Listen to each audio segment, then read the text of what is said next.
Okay, guys, we're back. We are going to start. I will talk to you about, start on page 28 in your book, or the second choral ode. So where I left off, Tiresias had accused Oedipus of being the murderer, and Oedipus was a wee bit upset about it, and basically said, like, at the end of episode 1 on page 26, he said... you're going to grope your way in foreign parts, tapping out your way with stick in hand, right? You're going to be blind. This is all on page 26 at the end of the first episode. You're going to be blind instead of, you're going to be a beggar, and you are going to have insight pretty soon. Pretty soon you're going to see who you really are. Okay, so then he goes away. The second choral ode, you have my pages that you kind of talked about. On page 28, the chorus is sort of commenting on the action. They say at the top of page 28, I knew not, nor know of a quarrel or any reason to challenge the fame of Oedipus. Like, he hasn't done anything. So logically, I don't have any reason why I wouldn't believe him. But then they say, though I do seek to avenge the curious death of the Labdacid king. Labdacid sounds like Labdacus. That is the line of Labdacus, which is Laius. Okay, so at the end of the second choral ode, they say, so never in my mind at least shall he be guilty of a crime. So at this point, they seem to express the confidence in Oedipus, and they're sort of dismissing the accusations against Tiresias. Okay, get this out of here. Okay, so we're going to start in the second episode. Creon enters, and this is on page 28. We're not quite there yet on my screen. He's distraught, right? You can see who would be distraught because you would answer if we were in class that Oedipus just accused him of, like, killing the king so he could have power. Okay, so he comes in. Good citizens, I hurry here, shocked by this charge. He says, I'd rather end my life than live so wronged. For this is not a trifling calumny, but full catastrophe to find myself called a traitor. So he's, like, trying to prove his character here, right? The chorus talks to him on page 29. Hey, we're pretty sure Oedipus just said that in anger. They're trying to interpret the situation and calm things down. All right. Oedipus comes in raging. Notice that. Maybe that's part of his flaw, right? On page 29. What? You again? You dare to come back?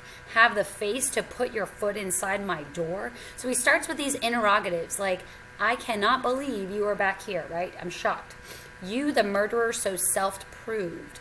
The self-condemned filcher of my throne. A filcher is a stealer. Someone who would have taken his throne, right? So he, again, flings those accusations at him, asks some rhetorical questions, and then goes on, let's see. What madman's game is this to go out hunting crowns unbacked by friends and money? So again, you just want the crown. Okay, the next part where we're going to start here, I have my little sticky notes over it, but we have that back and forth again, that sort of tennis match, right, called stickomythia. Say it. It's a fun word to say. Again, that poetic device which builds the tension in the audience. Now, this is going to be an argument, right? Oedipus is saying, like, you're too good at talking. Creon's like, well, let's deal with the first point. Oedipus says that very point. If you really think. So they are arguing back and forth about whether Creon could have really done this. On page 31, scanned over here, let's think about what is Oedipus's aim. He's like, he disappeared, he died, was this prophet in practice then, and did he speak of me? And, like, so he's probably getting at, like, trying to catch Creon in being the murderer of Oedipus. Like, I can't, even at the bottom of page 31, you did nothing to investigate his death. He seems pretty stuck on that, right? Like, you must investigate when a king dies. Page 32 is not on here. Again, more stickomythia as they go back, and forth. In the middle of the page, Oedipus says just this: were you not hand in glove with him, he would never have thought of pinning Laius's death on me. Meaning, like, if you weren't so tight with Tiresias. Creon says, what prompted him? Only you can tell. Now I should like to ask, and you can do the answering. Oedipus says, ask away. And then Creon does some of the questioning, right? And what is Creon's line of reasoning? Let's see. Creon says, you're married to my sister, on page 32. Oedipus says, yes. Creon says, and reign equally with her? Oedipus says, on page 33, yes. And Creon says, and of this twosome, do I make an equal third? Oedipus says, exactly. And here Creon is going to get into a persuasive speech. Note his logic as he's going through. He says, no, try to reason. Okay, so if you're asking someone to reason, then you're appealing to logos, to logic. Who would choose uneasy dreams to don a crown when all the kingly sway can be enjoyed without it, right? Like, why will I still get all the sway, all the swag, all the glory, all the fame of being royal, but I don't have to deal with all the king things, right? I don't have to have all the responsibility. I could not covet kingship for itself when I can be king by other means. I get all the stuff and I don't have to do all the chores sort of that go with it, right? All my ambitions are satisfied through you. All right, so that's his logic. He's like, reason with me. He repeats power, sovereignty. Notice this part. I am not so simple as to seize the symbol when I can have the sweet reality. You hear that S sound, okay, that alliteration that's in there. Now smiled upon by El, saluted now drawn aside by suitors, my ear their door to hope.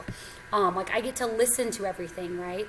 And everybody likes me. It's a sweet reality, okay? Why should I let this go? A mind at peace does not engender wars, okay? So it's like, if I'm, he asked all these questions, these rhetorical questions, trying to lead them, and he's like, if I'm peaceful, I'm not going to start something. And that's a declarative sentence there. So that shifts and provides his point. All right, and then he says at the bottom of page 33, test me, go to Delphi, ask, right? And do not stop. Those imperatives, and they're short sentences. And he's like, if you find me plotting with a fortune teller, take me, kill me, I'll be indicted on not one count, but on a double, not a single count, right? But he says, oh, do not judge me on a mere report unheard. Don't just judge me on hearsay. Okay. And then he says here, time will teach you well. The honest man needs time. The sinner, but a single day to bear his crime. I would ask you at this point and give you major props in class if you could answer what this deals with, or think of the three unities that Aristotle said about Greek drama, right? That the unity of action had to come across in a single day. And of course, the sinner, right? Oedipus needs a single day and his crime is going to be bared.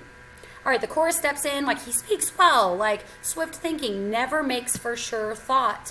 That sounds like a nice little like life lesson, right? Maybe that would be good for Oedipus. Like slow down. Don't be so hasty in your thinking. And here Oedipus says, well, swift thinking must step in. We sort of have this fencing language to pari, right? Or swift treachery. This is what he accuses Creon of here. And then they're going to have this sort of sparring back and forth. More sticomythia, okay, as it goes through. Banishment, but disbelief, belief. Rabid man, rabid, it's clear you're not thinking straight. So they argue back and forth, okay? And then the chorus steps in. I'm going to jump a lot of pages here. On page 35 and basically says, oh, y'all, the chorus says, chill out, you two men. Jocasta's coming in. You must compose your quarrel. Like, chill out, right? Put a balm on both your hurts. Like, a balm is like Neosporin when you fall, right? So, like, calm it down. Jocasta comes in and, like, she accuses them of being wretched men. Probably. And she's like, it's senseless. Like our city on page 36 is in agony. Go home, chill out, stop turning trifles into tragedy. And then Jocasta ends up saying, let's see, Oedipus says, I've caught him in a plot. Creon says, like, I'll be dead if I were guilty of this. Jocasta says in the middle of page 36, for the god's sake, listen, Oedipus. He's sworn by all the gods in front of us for me and for all. And then we get this choral dialogue on page 36, 37, 38. The chorus is sort of singing in exchange with the characters. And notice what they're saying. Believe her, king. Be willing to be wise, right? Again, asking for him to yield. And Oedipus says, what? You want me to yield? You want me to stop? Tragic flaw. Okay, then the chorus, goes on to explain. They advise. And then they basically say... Let's see. They kind of go back and forth. On page 38, Creon says, yes, how you hate, even in your yielding, right? So even when you're trying to pull back, Oedipus, you're still so hateful. You're still like lacking moderation and over the top. You're like too headstrong about this whole thing. Okay, on page 39, the chorus is basically saying, let's scroll through. Okay, right before this on page 39, let it alone, enough, enough. And Jocasta, let's see. Jocasta I think Creon leaves, perhaps, or maybe he's gone at this point. Yeah, he left on page 38. Jocasta dialogues with Oedipus. Now, this is going to be interesting because some clues may come out, right? We'll find out how Jocasta feels about the gods, and then we'll also see if they're like, something comes out and she's like, oh, like, shoot. Okay, so Jocasta's like, what exactly happened? What's the quarrel? Oedipus says on the bottom of 39, he says, I'm the murderer of Laius. And Jocasta says, here we go, page 40, his own invention or on evidence? And Oedipus says, the fox. He calls him a fox, right? Which, again, is like a sneaky, trickster. He sends the seer. The seer is Tiresias, and keeps his own lips lily pure. Okay, then Jocasta says this. All right. Oh, then, altogether leave behind these cares and be persuaded and consoled. Again, look at this. When we have longer speeches, we need to think of the appeals that the speaker uses and what's their purpose, right? She says this. So she's trying to like calm him down, right? Be calm. There is no art in seership known to man. So she discredits Tiresias. And she says, this is why. I have my proof. Long ago, a prophet came to me, let's not suppose Apollo personally, but maybe from his ministers, who said that, look here, right, fate would make him meet his end through a son of his in mind. And she says, okay, so the oracle said Laius would die from his own son. And she's like, well, he did die. There was a murder, yes, but it was done by, brigands in another land where three highways meet. And we're like, ding, ding, ding, there's that clue, right? And secondly, so she's like, first of all, he wasn't killed by his own son. Secondly, we killed that child, right? Left by the hands of Laius upon a trackless hillside, his ankles riveted together. So there, Apollo fails to make the son his father's murderer, and the father, Laius, sick with dread, murdered by his son. So she is giving reasons, so there's some appeals to logic or logos. And she said, all foreseen by fates, and it's all forgotten. It didn't happen. If the god insists on tracking down the truth, let the god himself do it, right? That seems like a challenge. Like, if Apollo wants to find out the truth, let Apollo do it. Now, Oedipus says something very interesting, right? Note his own truth. He's like, my queen, each word has shattered peace. It struck his soul. And let's find out why. She's like, why? Oedipus says, Laius was killed where three highways meet. So something about that made a little red flag, ding, ding, ding, in his head. And she's like, yeah, that's how the story goes. And Oedipus is like, wait a second, where was it? Jocasta says, a land called Phocis, in a spot where the road from Delphi meets the road from Dahlia. Oedipus is like, oh, when was this? How long ago? Jocasta's like, a little before you came to power. Now, Oedipus is like, oh, shoot, right? Oh, Zeus, what plaything you make of me. He's like, you're fickle. You're like messing with me. And Jocasta still is totally clueless. Why, Oedipus? What nightmare has touched you? Oedipus says, don't ask, not yet. Like, hold on, right? What did he look like? This Laius, how old was he? What was his build like? I think I skip a page here. As they go back and forth on page 42, right? She describes him at the top of page 42, and then Oedipus goes like, oh my gosh, lost, surely lost, self-damned, I think. And Jocasta's like, what? Oedipus says in the middle of the page, I'm afraid the eyeless seer has seen, on page 42. There's our paradox, right? And Jocasta's like, you're scaring me. Oedipus says, was it a simple state? Like, did he maybe go alone or just have one other person, or with a bunch of people, like an ample bodyguard? Jocasta said 5 men in all, a single chariot for the king. And Oedipus is like, it's all too clear. So he's seemingly having this revelation, right? Jocasta said, the servant, only the man that got away, has these details.